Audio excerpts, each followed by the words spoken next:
27% over 6 months. DoorDash, that one is down quite a bit from where it was trading right after its IPO. What does the future hold?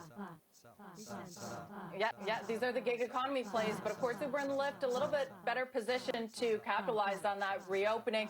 However, Carl, that story getting a little bit more complicated with that driver shortage, with recent comments on gig worker status from the labor secretary. So there are sort of these hurdles that these guys will have to clear. It'll be interesting to hear from them after the bell from Lyft today, what they are focused on, and especially some of their spending as they see that driver shortage and that never-ending search for profitability that is supposed to happen this year, at least adjusted EBITDA profitability.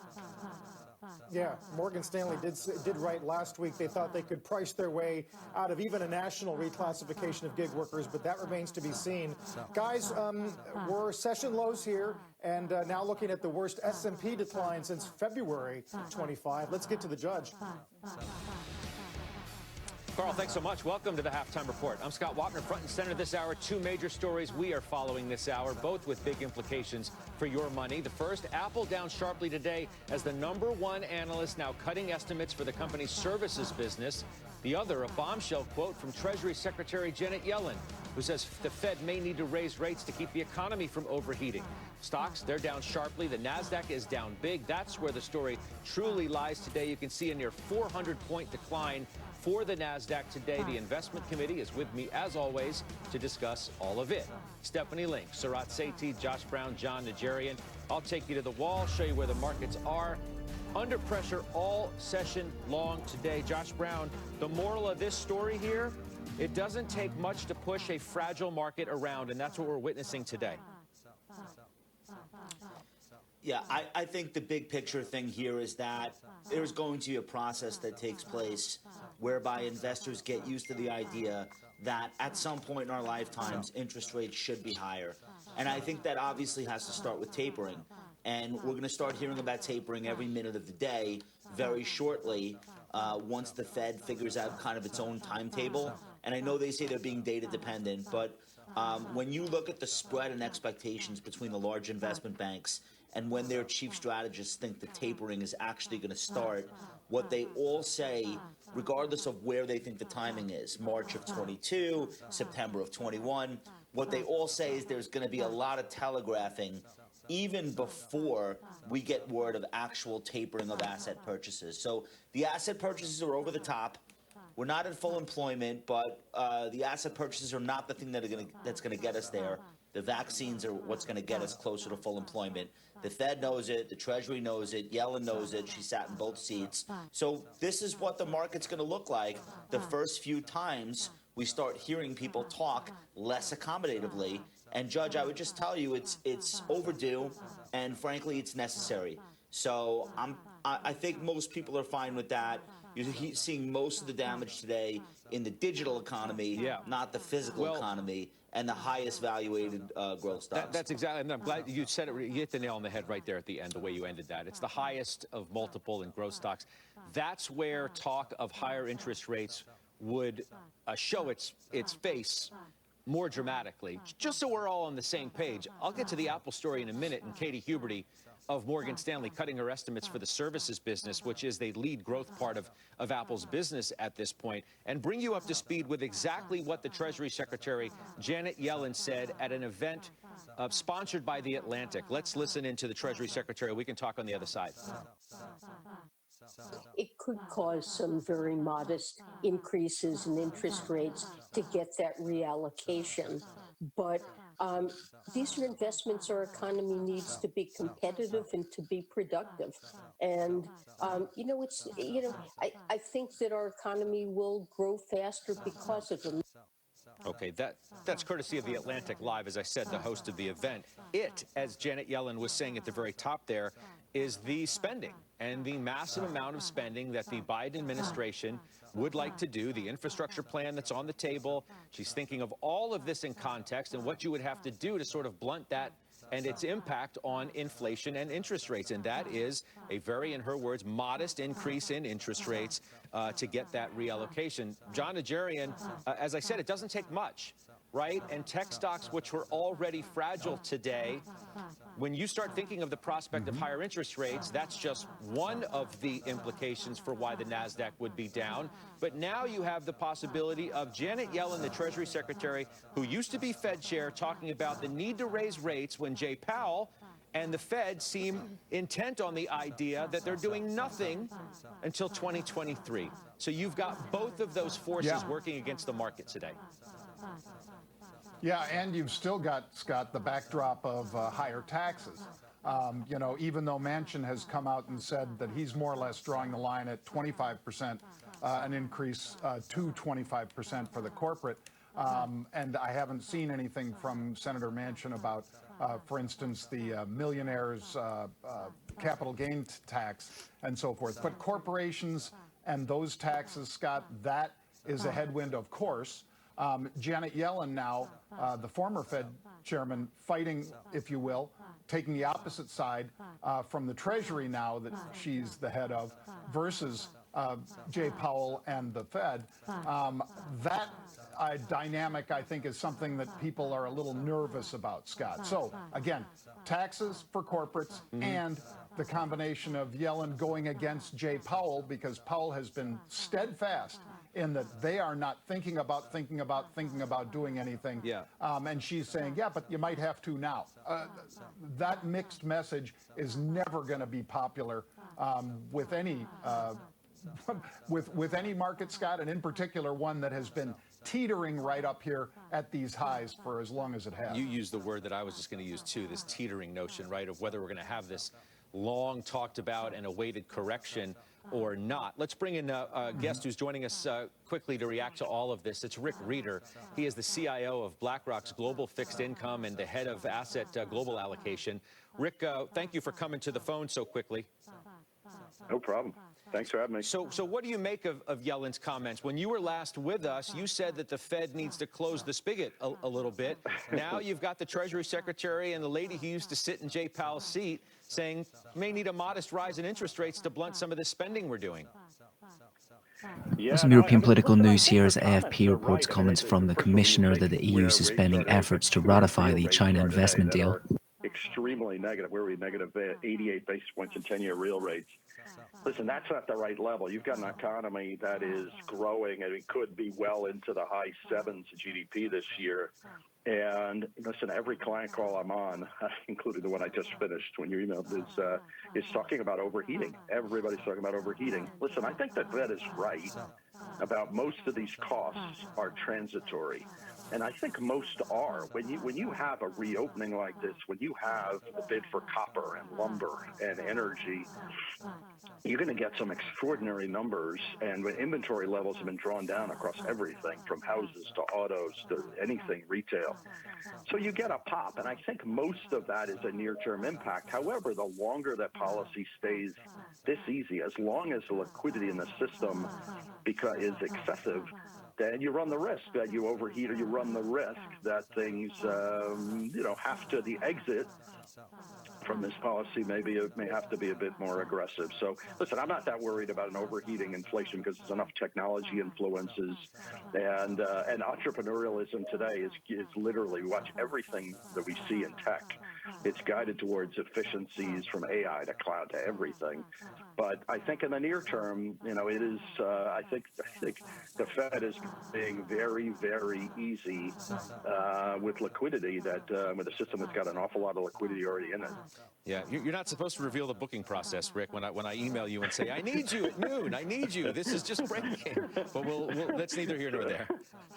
It's all inside baseball. Yeah. The question is, does anything happen with rates, right? Does Jay Powell get to the point sooner than he wants to or thinks that he has to, and they make a move? Yeah.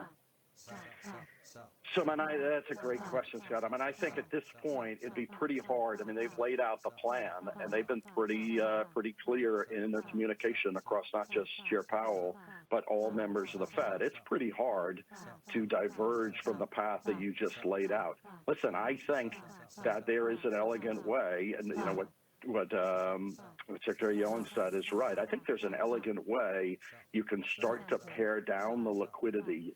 And by the way, this liquidity that's happening from the Fed, at the same time the Treasury, the pay down on the Treasury General account is happening, that it's just putting so much liquidity into the system that you can elegantly start to reduce the quantitative easing and support long-end interest rates for a longer period of time, where I think that is the risk, certainly the risk to the equity market. It's not, the fact that the 2-year note can move up a little bit or bills move up a bit. It's at long-end interest rates. And I think the markets would like to see that and to see, some pulling back of liquidity, but some support for long.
Some metals news here as the Escondida March copper output rose from February. That's down from a year ago.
So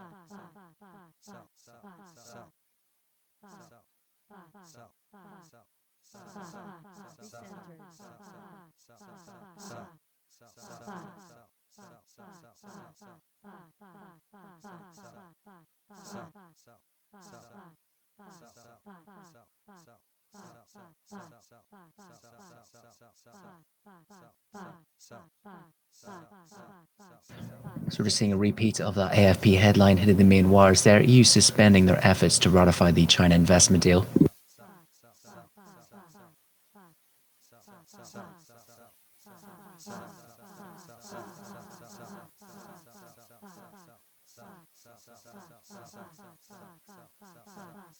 Call the other sectors that are defensive or cyclical in nature that can benefit from high interest rates, and that's consumer staples, it's industrials, it's financials, and those have more growth opportunity in the next 4 to 6 quarters than some of the ones that you just mentioned. Staples, man, I don't know. I think yesterday, weren't we just saying that staples are the worst performing group year to date, right? Because we've overloaded on all that stuff in our basements. It's stacked to the roof now. So let me be specific on staples. I'm talking more of companies like Diageo and Constellation Brands that are going to have the reopening play actually affect them as more people start going out and ordering restaurant food and restaurant drinks. So those, and even the Cokes of the world, that's kind of when I look at staples. I'm not referring to the Kellogg's of the world. Okay. Of that, more the growthy staples. All right, I'm glad you clarified, because I was thinking, toilet paper, shampoo, toothpaste, and all that other stuff that I have overflowing all over the place. All right, Dr. J, playing on the tech thing, you bought puts in the Qs, so you're looking for some downside in big tech. Yeah, we've been buying puts in the Qs, Scott, for a little over a week. There have been massive buyers in the Qs. Just over a week ago, the Qs were 341 or something like that, Scott. Today it's 327. It opened at 333, traded straight down, and they are buying puts. They're not buying them as heavily today, Scott, as they did yesterday and last week. But when I look at our unusual activity board, I'd say it's the heaviest put buying that we've seen across the board, not just the NASDAQ QQQ, but across the board. It's pushing towards 60% of the unusual activity is puts today, which is really abnormal, and the biggest day of the year so far for that ratio of puts to calls in those unusual activities that we cite. So yeah, people are seeking protection, and they're seeking it quick right now, and you could understand why after that nice start to May that they'd be in here saying, well, what if this is that correction that's finally here? So they're jumping in, and some of them are a little late to the party jumping in for those puts, but I think they were nervous based on Yellen's comments that you cited earlier. Yeah. Caution is clearly spread far and wide, at least today. Let's bring in another guest, Baycrest's Jonathan Krinsky. He was just with us yesterday. Jonathan, today you feel compelled to put out a new note. We are reiterating our cautious outlook. You say continue to expect the S&P to test 3950. You talk about semiconductors are now threatening multi-year relative trend breaks as well, maybe looking for some downside there. Why compelled to put out a new note today? We just had you on yesterday talking about your outlook for the market. Why today again?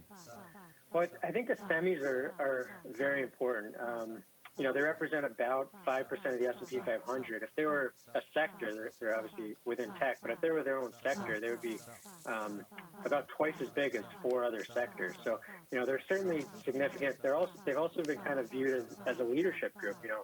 They were up 160% off the March 2020 lows, and they led the S&P throughout most of that up until the last couple of months. So I think from both a weighting standpoint in the S&P 500 and just a sentiment perspective, I think people view them as kind of a leading indicator, very economically sensitive, but also have that growth aspect. So, to us, semis are very important, and, they're starting to threaten those uptrends we've been seeing over the last 12 to 18 months. And really, when you break down and look at more on an equal weight basis, it's even more concerning. So the equal weight semis relative to the equal weight S&P 500 is now back to kind of the lowest level since last fall. So to us, this if we were to assume they were a leading indicator on the way up, they have to be viewed as a leading indicator on the way down here. You're not the only one who's talking about this. In fact, Josh, I want you to weigh in on this. I'm looking at some commentary right now from Citi on the semis, which says 3 semi companies are saying a correction is coming. They're talking about Texas Instruments, On Semi, and Power Integrations. They've all guided for below seasonal quarters due to double ordering. Citi, even though they talk about this, they think it's too early to talk about a correction. They expect more upside before what they call a crash. That's rather unsettling. They say the sequence of events is going to be, Josh, first you have these shortages, which everybody in every industry feels like they're talking about. Those end. Then lead times decline for semis. And then they say, run for the hills. So you got Krinsky talking about the technical... Geopolitical news comments out of the French Foreign Ministry have summoned Russia's ambassador on May 3rd to protest recent measures imposed on several European officials.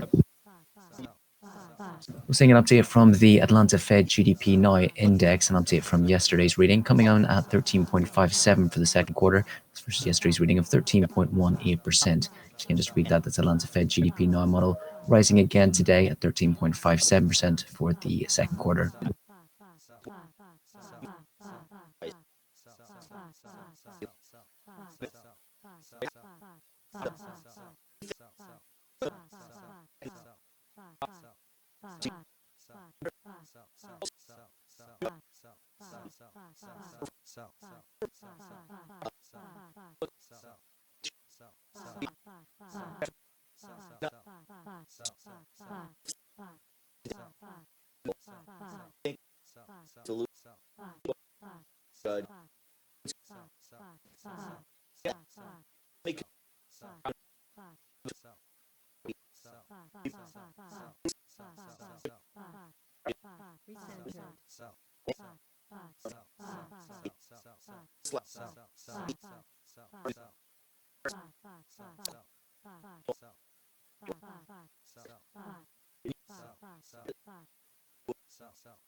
So seeing a continued weakness in US equities here post-open as stocks extending their falls. The S&P down at 1% now.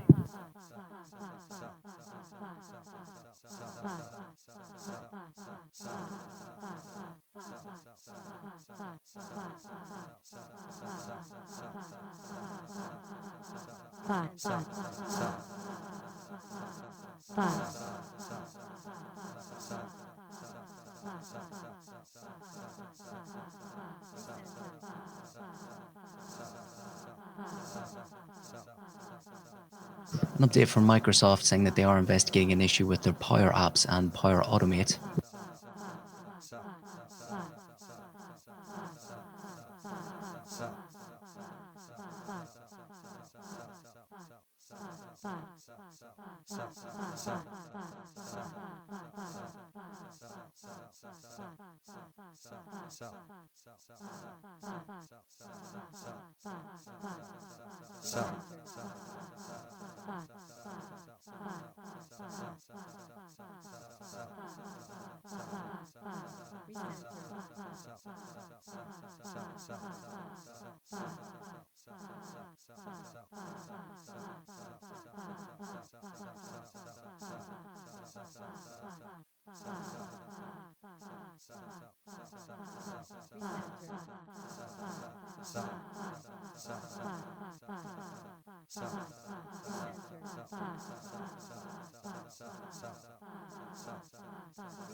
Three minutes now to release of the US factory orders for March, reading of 1.3% expected, with the ex-transportation reading 1.8%. As well, the final March durable goods orders from the US due up as well, reading of 0.5% expected.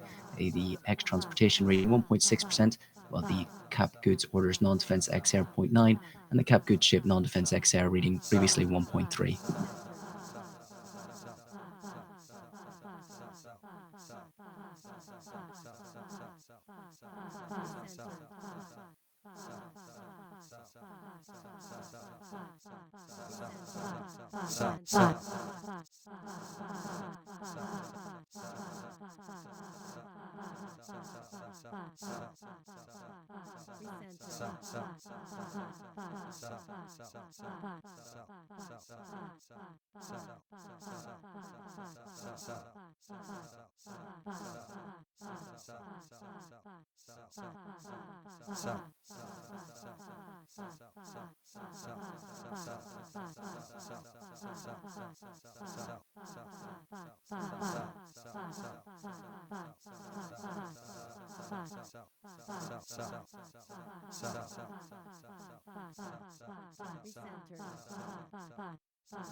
Ten seconds.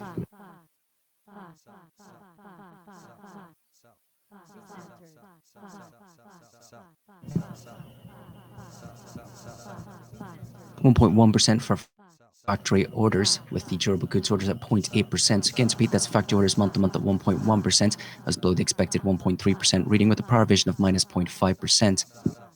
The ex-transportation reading for factory orders 1.7%, with a power vision of minus 0.2. Looking at durable goods orders, that was 0.8%, a beat on the expected 0.5%, while on the breakdown, ex-defense at 0.8%, while the ex-transportation reading at 1.9%, non-defense cap XR at 1.2%.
Geopolitical news as the US is proposing a G7 mechanism to counter Chinese economic might.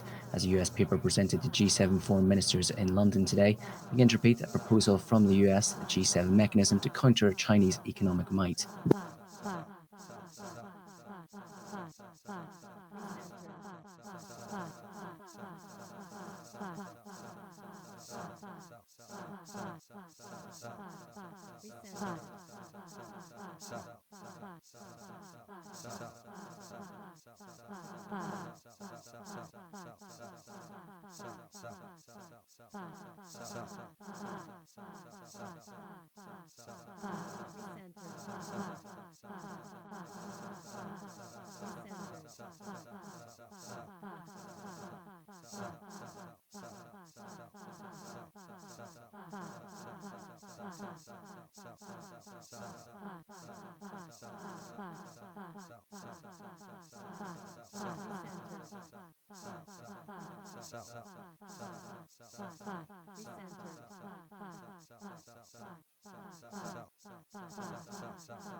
Some equity news here is reports that JP Morgan and FAB is poised to win roles on IPO of ADNOC's drilling unit, as the IPO deal could value the drilling business at up to $10 billion worth.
Some German equity news as Lufthansa shareholders are authorising a €5.5 billion capital increase plan.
So of commodity news here is the fortnightly whole milk and GDT index coming through. The Fonterra GDT price index falling 0.7%, while the whole milk powder price rising 0.7%.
Just beware this Italian PM Draghi currently speaking.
Some COVID news here as the G20 nations are backing the OECD guidelines for safe travel and tourism.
There's further even restrictions in a major US city as the Chicago mayor confirms it aims to fully reopen the city in July.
This is further from the DMO, selling £1.5 billion worth of 20.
Comments from the US Trade Representative, the economic recovery dependent on making vaccines more widely available, addressing global inequality.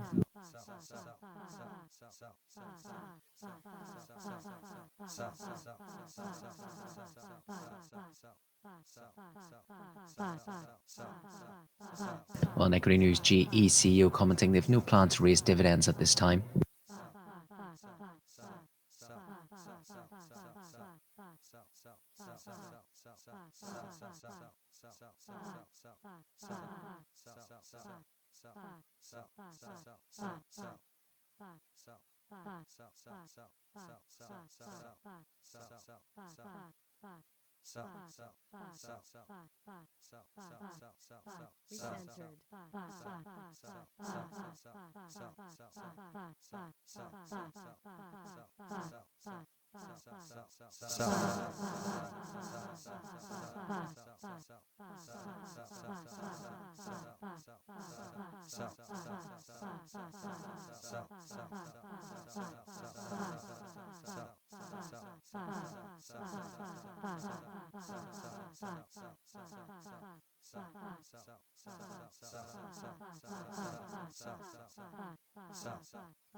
Just a reminder, awaiting comments from US Treasury Secretary Yellen. This is where she has started speaking now on the live stream from the Atlantic.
Some comments coming through now from Yellen saying that Biden is addressing long-standing problems with the US economy.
Equity news is latest Ecos reports that HSBC will be paying Cerberus over €1 billion in their French operations sale.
So yeah, I'm just looking to Biden's infrastructure plan, saying it will have high price tags, but not all be deficit spending.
So Yellen adding that relocation may result in some small increase in interest rates.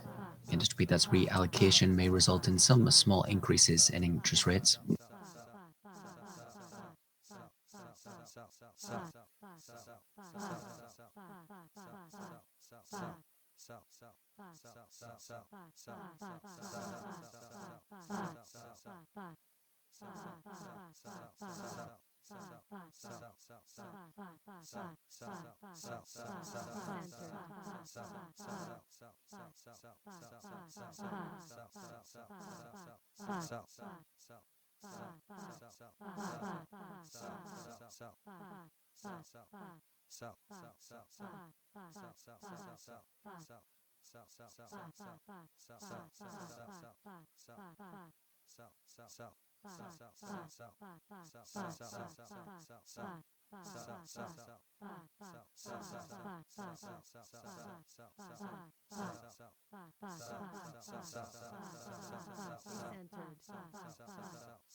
So we're seeing Yellen's comments hitting the main wires now, the rewording of her headlines just being changed slightly here, saying that rates may have to rise to stop the economy overheating.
Seeing continued fall now in US stock indexes as they touch session lows. The Nasdaq now down at 2.5%.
Further from Yellen saying marginal tax rates are much less powerful and influence growth than many thought.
Just be aware that's end of comments there from U.S. Treasury Secretary Yellen.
Just be aware that conversation with Yellen was a pre-recorded interview. She will be speaking live later on this evening at the US Cash Equity Close, 4 p.m. Eastern Time, participating in the Wall Street Journal CEO Council Summit.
Just a reminder, we're about 3 minutes away to the bottom of the hour as we wait the European cash equity close.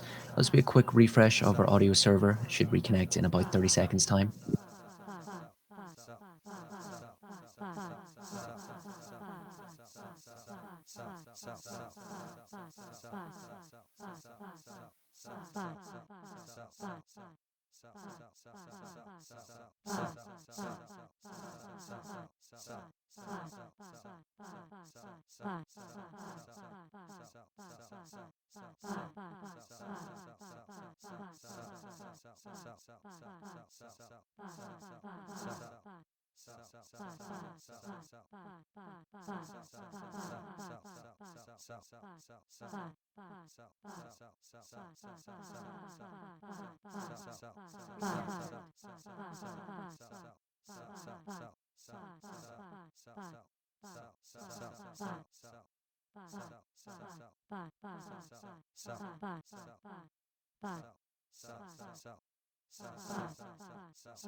As we're just getting a bit of evaluation now post those comments from Yellen with Jeff Stein, Washington Post, the economics reporter, just saying the comments about the potential for interest rate hikes came in response to questions about the Biden administration's proposed spending. So he's saying, as he heard it, she was not talking about the current baseline.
Some auto news here as reports Nissan is selling 16.4 million of its shares it does own in Daimler, as the terms are revealing.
Some equity news here as AXA reporting their first quarter earnings. Gross revenue at 30.7 billion euros. That was below the estimates of 31.2 billion euros.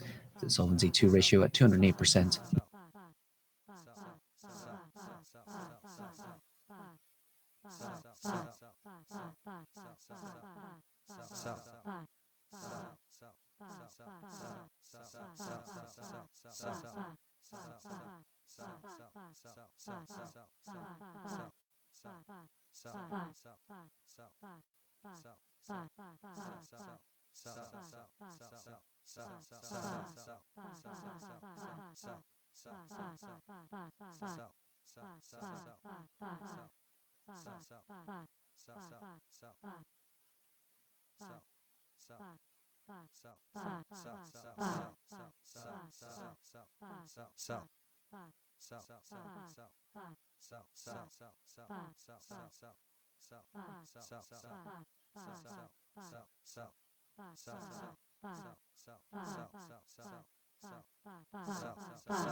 Just earnings news as AXA comes through with Q1 revenue at 31 billion euros. That's up 2% on comparable basis.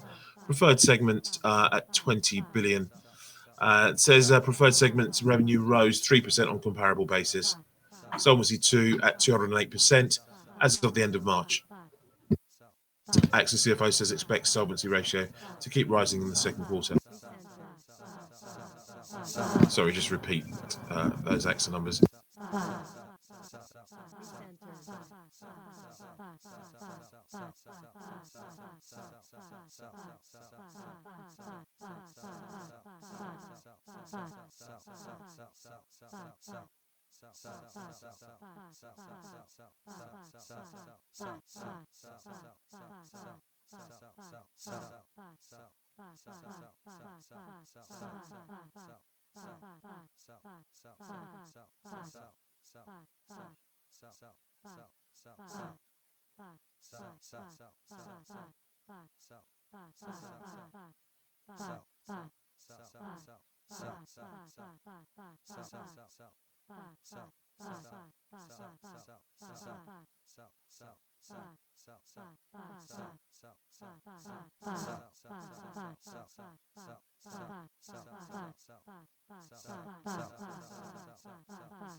We'll keep this quick. We're making breakfast without compromises your reality. Thoughtfully sourced, chef-crafted lunches you dream about. And decadent desserts made with clean, organic ingredients. All delivered right to your door. Daily Harvest. Get started today at dailyharvest.com. Theranos founder Elizabeth Holmes making her first public appearance in more than 15 months this afternoon in court. Scott Cohn is there live in San Jose with what we're expecting today. Scott? Hey, John, one thing to expect is that Elizabeth Holmes will look different than she looked when we last saw her in February of last year, because she is expecting her first child due in July. It's one of the reasons that the trial was delayed yet again. But ahead of that, we'll have 3 days of pretrial motions as the government and the defense sort of stake out their positions ahead of that trial. So we'll hear today on whether Holmes will be able to do what the government says is blaming her victims, that is, suggesting that these were sophisticated investors in Theranos, the startup blood testing firm, and they should have known the difference between Silicon Valley puffery and material information. What can the government introduce in terms of impact on victims from things like false tests? And what about whether the company violated industry standards or government regulations, neither of which Holmes is charged with? And then later in the week, we'll hear about her wealth and lifestyle and how much of that should be allowed to get into the trial, her reliance on experts, and findings by regulatory agencies like the Center for Medicare and Medicaid Services, which cast doubt on Theranos blood testing product. And we'll also likely hear more, maybe get some sense of what kind of defense Elizabeth Holmes will mount. The idea of whether this had something to do with mental illness. There have been a lot of items filed under seal over the last few days, and whether she was somehow victimized by The Theranos chief operating officer and her former boyfriend, Sunny Balwani, he is scheduled to go on trial early next year. Elizabeth Holmes' trial starts with jury selection now on August 31st. Guys? Scott, thank you very much for that. And Carl, it's so interesting, talking about the excess in private markets. Theranos seen as a prime example of that a few years ago. Yet we got to note that the average valuation for late stage startups now $1.6 billion. It feels like there's, more money than ever. Leads you to the question, is there froth right now? Could there be other startups in the pipeline with shaky business models? Yep, and will investors be a little more discerning this time around, Dee? It's a great point, actually. When we come back, J.P. Morgan's Jamie Dimon on the tape today saying, quote, "I'm about to cancel all of my Zoom meetings. I'm done with it." As we see a trend of some offices reopening, Zoom is sub 300 for the first time since August. We're back after a break.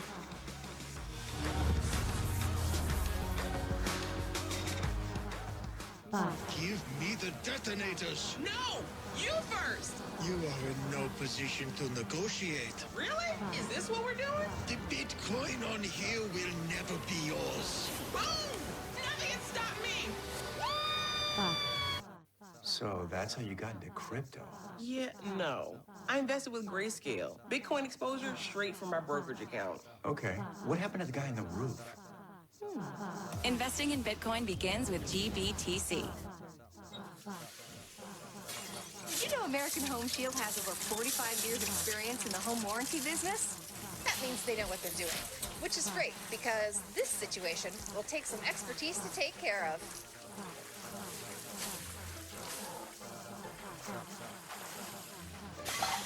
My plan covers faucets too. Like I said, with American Home Shield. This is no biggie. It sure feels good to be covered. Competition beat us again. How? They have a better finance system than we do. I feel like they might have a better finance system than we do. Workday. How do they make better decisions faster? Workday. It's gotta be something. Workday. I think I got something. Work. I think Hey, Rob. Yeah, you're on mute. You're on mute. Hello. Hey, there he is. Workday, the finance, HR, and planning system for a changing world.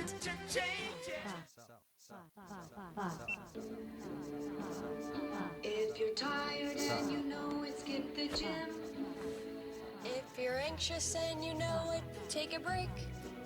If your heart rate variability is 50 and your body temperature's normal. If your breathing rate is optimal and you know it. Bring it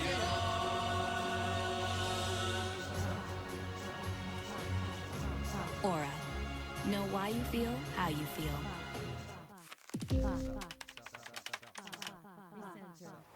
Just over a year ago, I was drowning in credit card debt. SoFi helped me pay off $23,000 of credit card debt. They helped me consolidate all of that into one low monthly payment.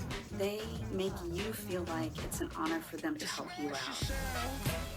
I went from sleepless nights to getting my money right. So thank you. Strategy at the market's crucial moments. Let's trade the close. We're going inside the market zone to bring you uninterrupted coverage of the final minutes of trade. Commercial-free coverage and closing bell. Sponsored by E-Trade. Trade commission free today with no account minimums. One more thing before we go. Lyft reporting after the bell tonight. Uber tomorrow. Big week for the ride-hailing giants, D, and maybe some directional clarity. I mean, Lyft is down about 16% for the month, but up 86 over 6 months. Uber down about 10% for the month, up 20.